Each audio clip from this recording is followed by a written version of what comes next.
The federal agent who kicked in the door of the Starlight Social Club on South Wabash Avenue in Chicago on a cold Thursday in February of 1924 did not find much: a broom, some overturned chairs, a piano nobody had gotten around to moving. What he did not find was the barman who had been pouring rye whiskey out of a tea kettle 30 minutes before.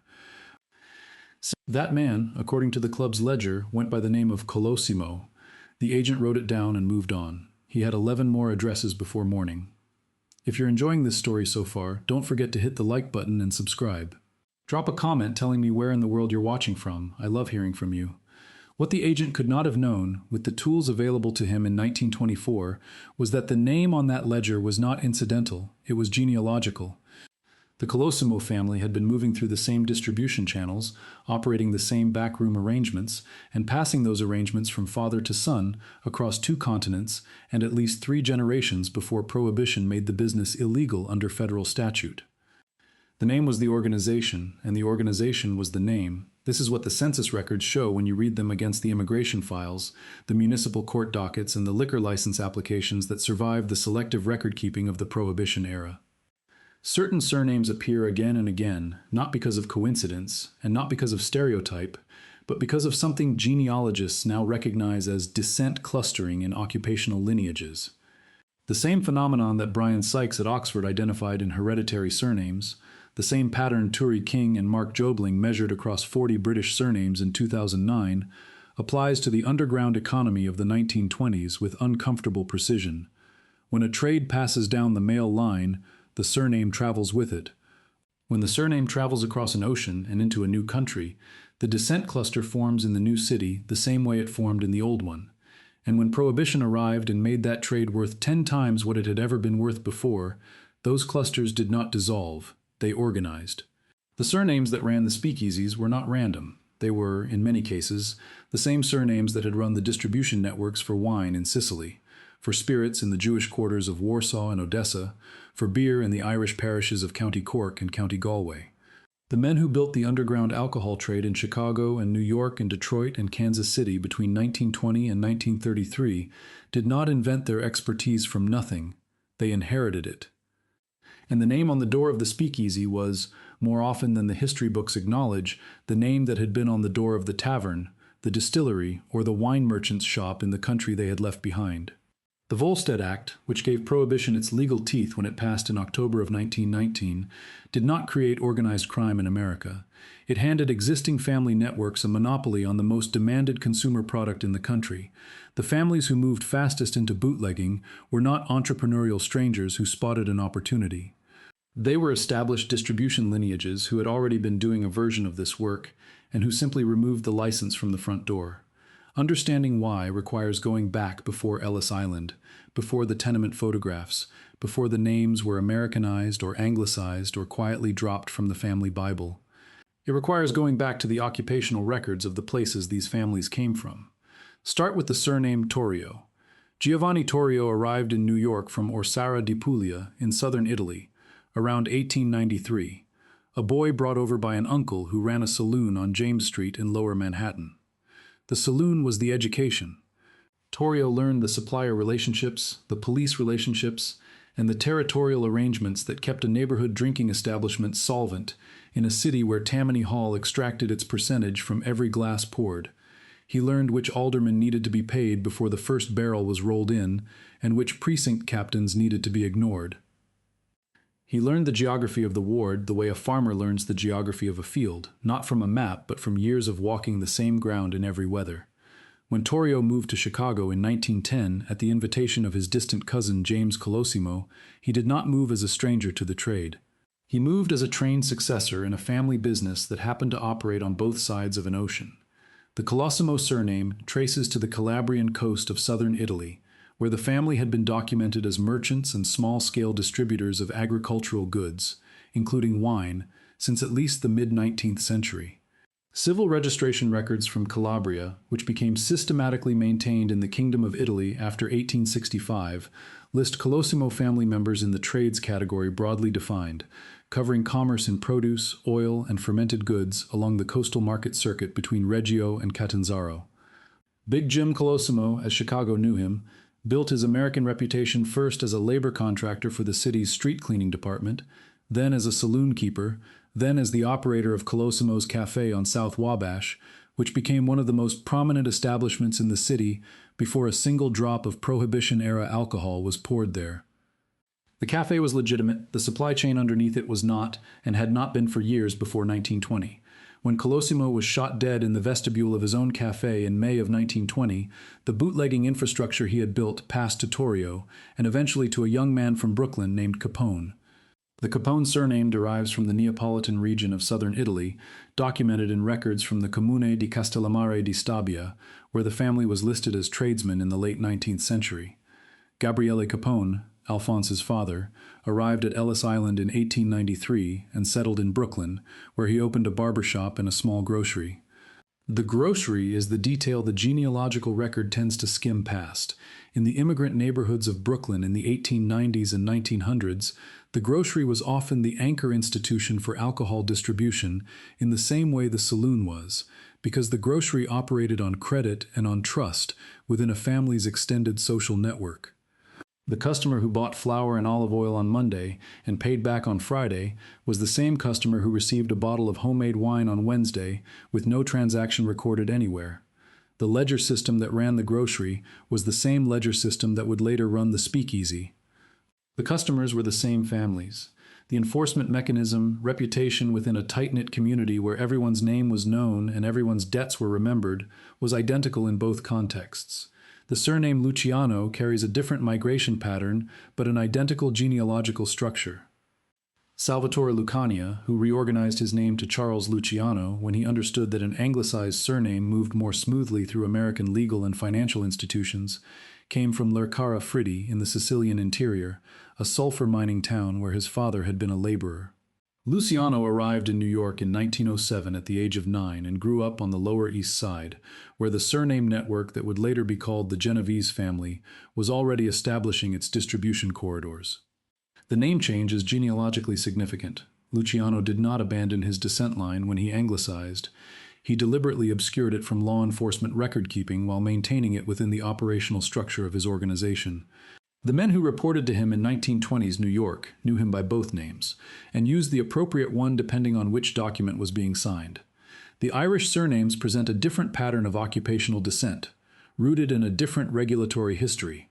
The Madden family, associated with the Cotton Club operation in Harlem and with bootlegging distribution in the Hell's Kitchen corridor of Manhattan, traces to County Mayo in the west of Ireland, where the family had been documented as publicans, the Irish term for licensed tavern keepers, in the records of Connaught from at least the 1840s. The publican's license in pre-famine Ireland was a significant piece of property. It conferred the right to sell spirits in a specific location, and it was transferable within a family across generations in ways that land was not, because land could be lost to eviction, and the publican's license, being a commercial instrument rather than a property right, was somewhat more portable. Owen Madden's father, Patrick, had run a public house in Liverpool, where the family had settled after the crossing from Mayo, before Owen came to New York as a boy around 1903. The license did not transfer across the Atlantic. The knowledge of how to run a public house, how to manage suppliers, how to handle the police relationships that kept a drinking establishment operating without interference, transferred completely. The surname Dwyer appears in New York Prohibition records with a frequency that genealogical analysis of Irish immigration patterns helps explain. William Vincent Dwyer, known as Big Bill, built one of the most extensive rum-running operations on the eastern seaboard through the early and middle 1920s, moving Canadian whiskey across Lake Erie and coordinating ocean-going vessels along the Atlantic coast.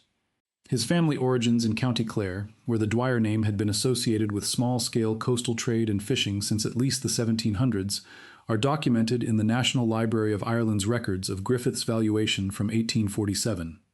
Coastal trade is not bootlegging, but the knowledge of tides, of unofficial landing points, of the relationship between weather and the viability of a particular cove at a particular hour of the night, traveled in the family line the same way the knowledge of the saloon traveled in the Madden line. The Clare coastline and Lake Erie are very different bodies of water. The organizational logic for moving goods across them in the dark without official notice is precisely the same. If you're hooked on this story, make sure to subscribe and turn on notifications so you never miss an upload.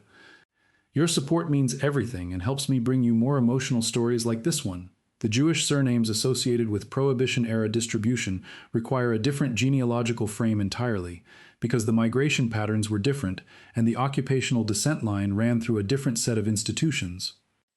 The Lansky family, associated with Meyer Lansky's financial operations across the bootlegging networks of the 1920s, traces to Grodno, a city in what is now Belarus, that was then part of the Russian Empire's Pale of Settlement. The male line of the family is documented in the Jewish community records of Grodno from the 1880s, listed as traders in the general category that covered everything from dry goods to spirits in the economic life of the Pale, where Jewish families were legally restricted to particular trades by the Russian government. The restriction was the genealogy. Because Jewish men in the Pale of Settlement were systematically excluded from land ownership, government service, and most forms of skilled craft production, the distribution trades, including the licensed sale of alcohol, became an inherited specialty across multiple generations. The propanatsia system in Russian-controlled territories had, for more than a century before the Great Emigration, concentrated the retail spirits trade in Jewish hands as a matter of deliberate imperial policy. When those families arrived in New York, they arrived with expertise that had been accumulating since the 1700s. The Rothstein surname is the clearest American example of this pattern. Arnold Rothstein, who became the financial architect of New York's bootlegging wholesale market before his murder in 1928, came from a family of textile and dry goods merchants who had operated in the distribution economy of the Russian Empire before emigrating. His father, Abraham Rothstein, was a respected figure in the Jewish business community of Lower Manhattan, known as Abe the Just, for his role in mediating commercial disputes within the community through informal arbitration systems that predated any legal mechanism the city offered. The son took the father's financial acumen, his network of commercial relationships, and his understanding of how to structure an informal credit market, and applied them to a new and more lucrative commodity. The transition from legitimate merchant family to wholesale bootlegging coordinator was not a break from the family's occupational pattern. It was a continuation of it under different regulatory conditions. The surname Siegel, as it appears in the Prohibition record, connects to a similar migration from the Galician region of the Austro-Hungarian Empire, where the family was documented in Jewish community records from the area around Letikiv. Benjamin Siegel arrived in New York as a child and grew up on the Lower East Side alongside Meyer Lansky, whose family's distribution background from Grodno mirrored his own family's pattern from Galicia. What Lansky brought to their collaboration was the financial architecture, the ability to move money through layered transactions in ways that left the original source difficult to trace. What Siegel brought was something more physical, the capacity to enforce the informal contracts that held a distribution network together in the absence of any legal recourse. The genealogical record of these families shows surnames that clustered in particular occupational niches across multiple generations and multiple countries, not because of criminal disposition, but because the trades available to Jewish families in the Russian Empire and Austro-Hungarian Empire were specific and inherited, and because the expertise those trades required did not evaporate when the family crossed the Atlantic. What the census record shows is that these surnames did not arrive at bootlegging simultaneously and independently. They arrived through paths that their family lines had been traveling for decades, or in some cases centuries, before Prohibition created the conditions that made those paths worth following at scale. The Volstead Act did not draft these families into the alcohol trade. It found them already positioned in distribution, already organized around surname networks, already in possession of the supplier relationships and enforcement mechanisms and financial systems that a large-scale illegal operation required. The surnames associated with Detroit's prohibition economy show a pattern that the standard histories of the era tend to collapse into broader categories without examining the genealogical specificity. The Purple Gang, which controlled much of Detroit's bootlegging operation through the middle and late 1920s, was composed largely of families from the Yiddish-speaking communities of Lithuanian and Galician origin who had settled in Detroit's Hastings Street corridor in the early 1900s. The Bernstein surname, which appears most prominently in Purple Gang records, traces in Lithuanian Jewish community records to the town of Kaunas, where the family had been documented as liquor merchants, a regulated and licensed trade under the Russian Empire's kosher spirits system, since at least the 1860s.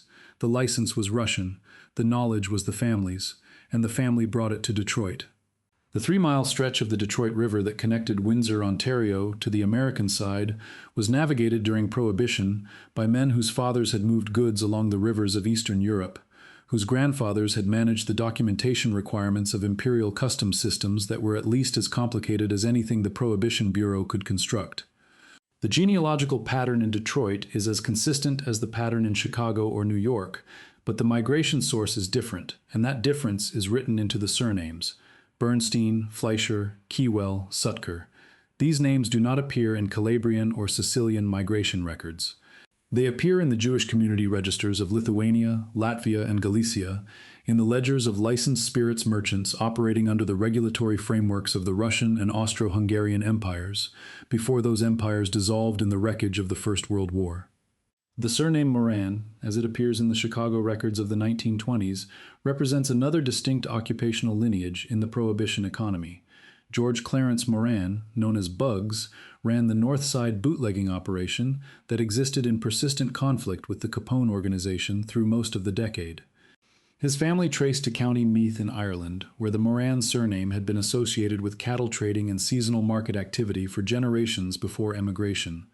The organizational structure of cattle trading in rural Ireland required the management of supply chains across wide geographic areas, the maintenance of credit relationships with buyers who might not pay until after the next fair, the enforcement of informal contracts in the absence of reliable legal mechanisms, and the coordination of multiple family members across multiple counties. The Speakeasy distribution network required exactly the same capabilities applied to a different commodity. The cattle fair and the speakeasy are separated by a century and an ocean.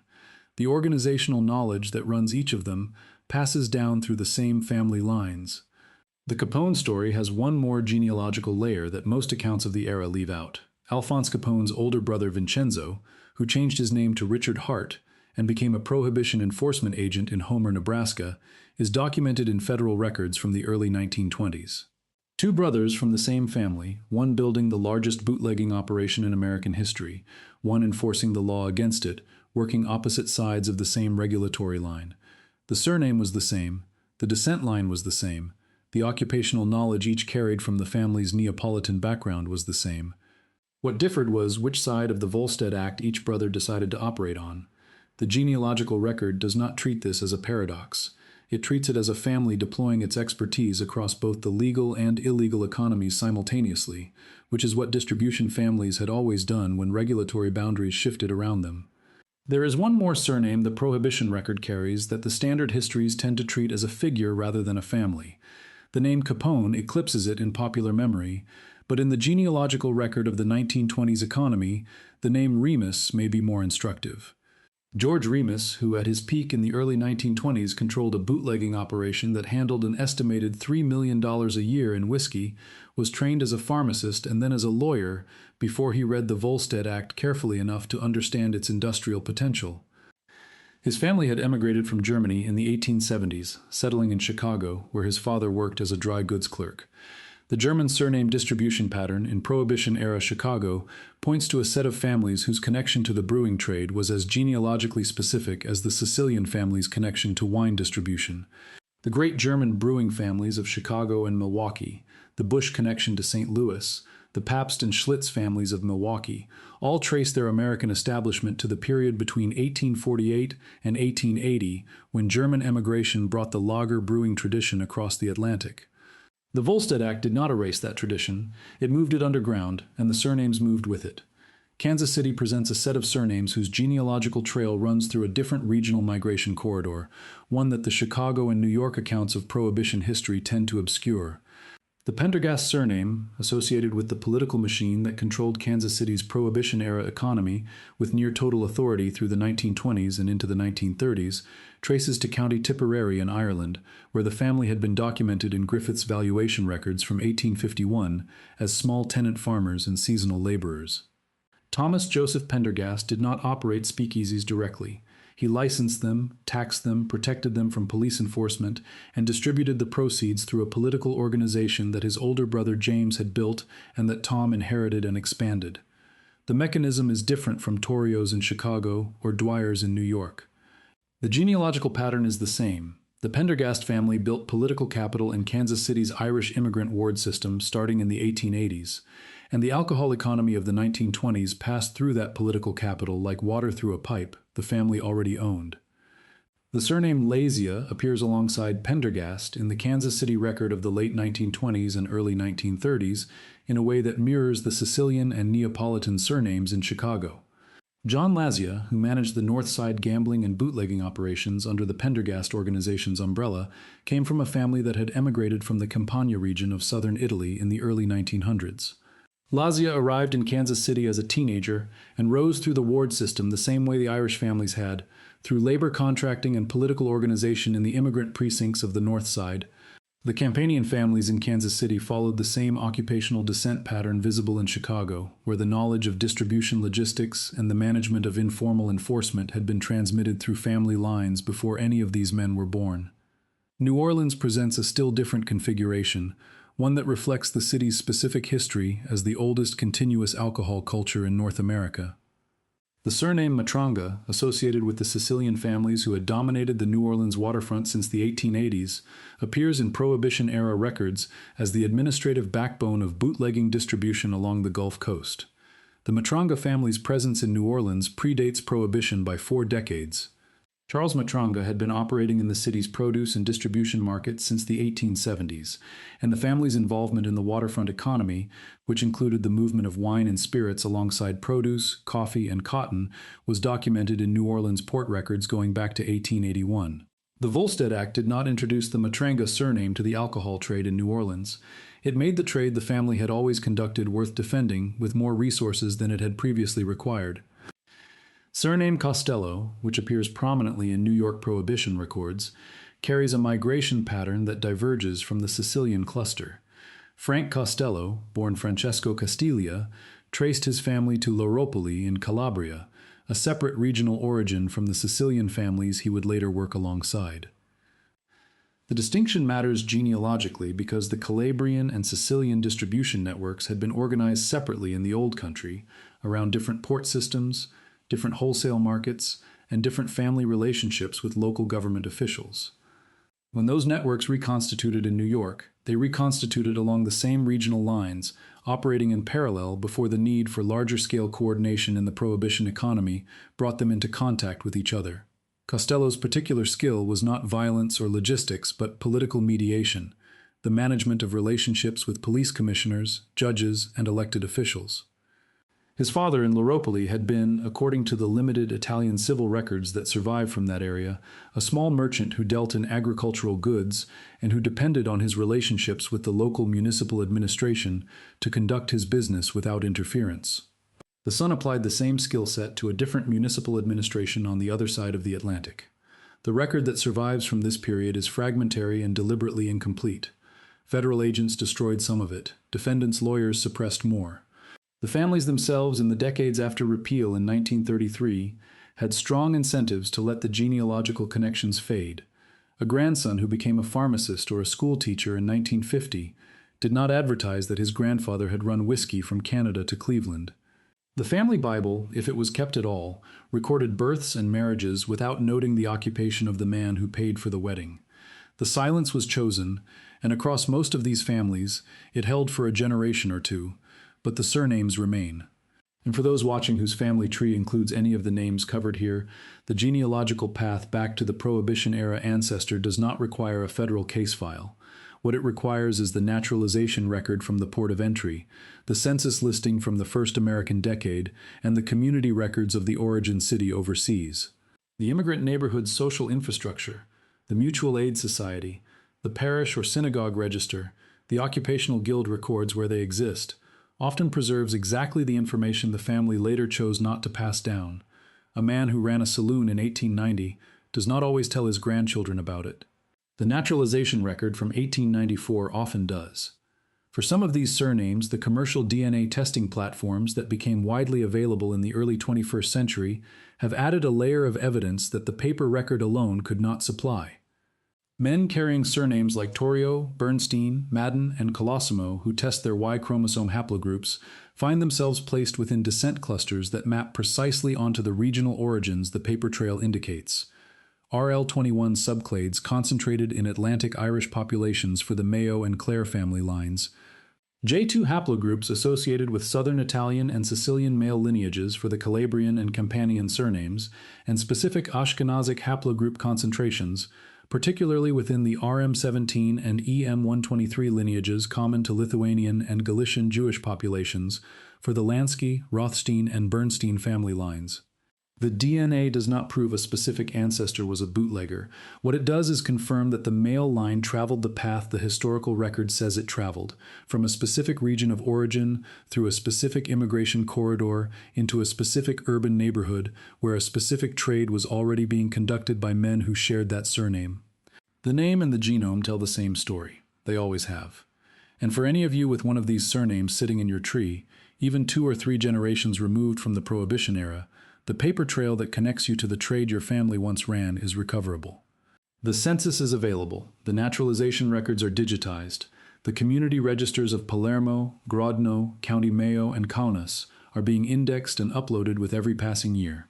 What was buried in silence and distance is becoming readable again, one surname at a time. The pattern the census shows in 1920, the cluster of related surnames in a particular neighborhood operating in a particular trade, often resolves into a single origin point 2 or 3 generations back in the old country, sometimes a single patriarch whose name and whose trade passed to his sons together and arrived in America as one inheritance rather than 2. A single man who ran a tavern or a distillery or a coastal trading operation and whose sons carried both his name and his knowledge across the Atlantic. That is the descent cluster the Prohibition-Era record contains, and it is as readable now, with the genealogical tools available today, as the descent cluster's Turi King measured in British surnames in 2009. The names above the unmarked doors of the 1920s speakeasies were not chosen for disguise.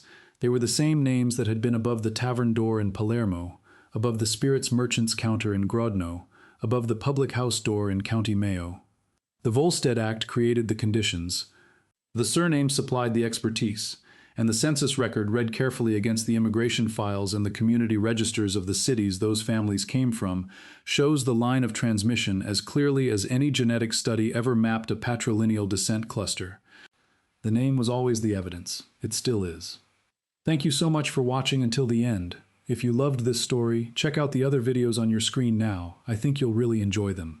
And don't forget to subscribe if you haven't already. See you in the next story. Placeholder and